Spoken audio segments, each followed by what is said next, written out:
সাম্প্রতিক সময়ে কবর থেকে কঙ্কাল চুরির ঘটনায় এলাকায় আতঙ্ক সৃষ্টি হয়। বেশ কিছুদিন আগে কঙ্কাল চোর চক্রের সদস্যরা ময়মনসিংহের মুক্তাগাছা উপজেলার চেচুয়া এলাকার বিভিন্ন কবরস্থান থেকে লাশ তোলে। বিভিন্ন প্রক্রিয়ার মধ্য দিয়ে কঙ্কাল সংগ্রহ করে ঢাকার বিভিন্ন স্থানে চড়া দামে নির্ধারিত ক্রেতাদের কাছে বিক্রি করে আসছিল। গত 22 ডিসেম্বর গোপন সংবাদের ভিত্তিতে থানা পুলিশ অভিযান চালিয়ে মুক্তাগাছা পৌরসভার গেটে গাড়ির জন্য অপেক্ষমান দুজনকে আটক করে। এ সময় তাদের সঙ্গে একটি ব্যাগ দেখা যায়। তাদের সঙ্গে থাকা ওই ব্যাগ তল্লাশি করে পলিথিনে মোড়ানো দুটি মাথার খুলি সহ মানবদেহের বিভিন্ন হাড়গোড় জব্দ করে থানার এসআই সাইফুল ইসলাম। দীর্ঘদিন ধরে কঙ্কাল চুরি এবং বিক্রি করার কাজ করছিল বলে পুলিশের কাছে স্বীকারোক্তিমূলক জবানবন্দি দিয়েছেন রুবেল ও মনির। সম্প্রতি আবারও উপজেলার ৯ নং কাশিমপুর ইউনিয়নের সরকার বাড়ি পারিবারিক কবরস্থান থেকে আরও দুটি কবর খুঁড়ে কঙ্কাল চুরি করে নিয়ে যায় চোরচক্র। জানা যায় একজন নারী ও একজন পুরুষের কঙ্কাল চুরি হয়েছে। স্থানীয় বাসিন্দাদের সাথে কথা বললে তারা ক্ষোভ প্রকাশ করেন এবং এমন ঘৃণিত কাজের তীব্র নিন্দা জানান। এর সঙ্গে জড়িতদের আইনের আওতায় আনার দাবিও জানান তারা। যে শনিবার দিন তো খোঁজা হয়েছে, মরছে লাশ 8টার সময়, এই 8 মাস ধরে। পরে আমরা দেখে আইয়া দেখাশোনা করে আর কি ভিতরে যায় না। পরে শনিবার দিন ভিতরে গেছে, যাইয়া দেখে লাশ এতটুকু কাটতে পরে ফুসকি দিছে, দেখে যে সব নিচে আরও পরে আছেন একটা পুরুষ একটা মহিলা। তারপরে পরে অনেক লোক আসছে, আইয়া দেখলো, দেখে যে যদি একদিন মিত্র হয় তারপরে তো আমার যদি এনে থুই আহে, তারপর তো যদি বাইসাস নেই গা সমস্যা না, তাহলে অনেক এলাকার এইটুকি করুন লাগবো, যাতে লোক খোঁজ করুন লাগবো, খুঁজো করে এরা যেমনি করুন যে হেমনি করুন লাগবো। এইখান থেকে 11 তারিখে লাশটা নিয়ে গেছে, দুইটা কবর থেকে দুইটা লাশ নিয়ে গেছে। এনেকা এলাকার মানুষ সবাই দেখছে, আনের এলাকার সবাই দেওয়ার পরে এটার উদ্যোগ নিচ্ছে যে এখান থেকে যার লাশ না নিতে পারে, এবং প্রশাসনের কাছে আমার দাবি যে এখানে যে এইরকম কাজ আর না হয়।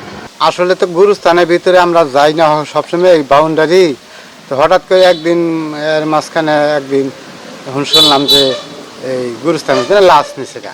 পরে আমি নিজেও গেলাম, নিজেও যে দেখে এলাম, মনে করুন যে একটা কব্বরেরই আমি দেখলাম যে ওই সামান্য ছোট্ট এক গাতা করে 4টা বাঁশ, ওই যে পাতালি বাঁশ দেয়, 4টা বাঁশ আপনার তুলছে, তুললে 2টা থেকে পশ্চিম সাইডে, 2টা থেকে পূব সাইডে।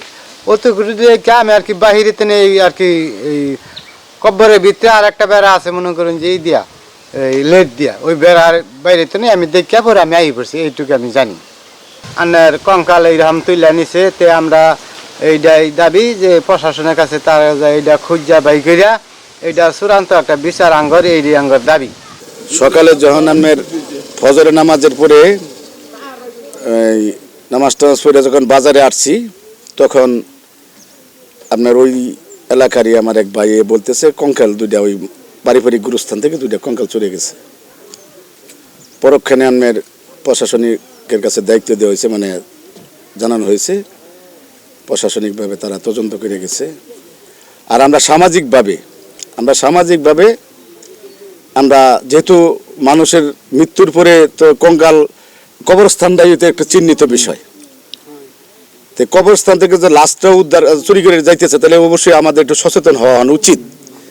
তাই আমরা সামাজিকভাবে পদক্ষেপ নিতেছি, যাতে একটু চৌকিদার আছে, তারপরে পাহারাদারের ব্যবস্থা করার পরিকল্পনা সামাজিকভাবেও, যাতে সকলে সচেতন থাকে, যাতে এই ধরনের কোনো কর্মকাণ্ড দুষ্কৃতী লোকে বাস্তবায়ন না করতে পারে, এদিকে আমরা সজাগ এবং লক্ষ্য আছে আমাদের।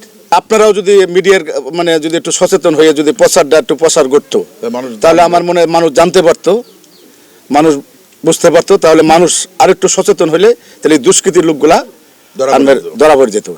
এ বিষয়ে মুক্তাগাছা থানার অফিসার ইনচার্জ কামাল হোসেনের সঙ্গে কথা বললে তিনি জানান, ইতোপূর্বেই দুজনকে আটক করা হয়েছে এবং সম্প্রতি যে ঘটনাটি ঘটেছে তা নিয়ে তদন্ত চলছে।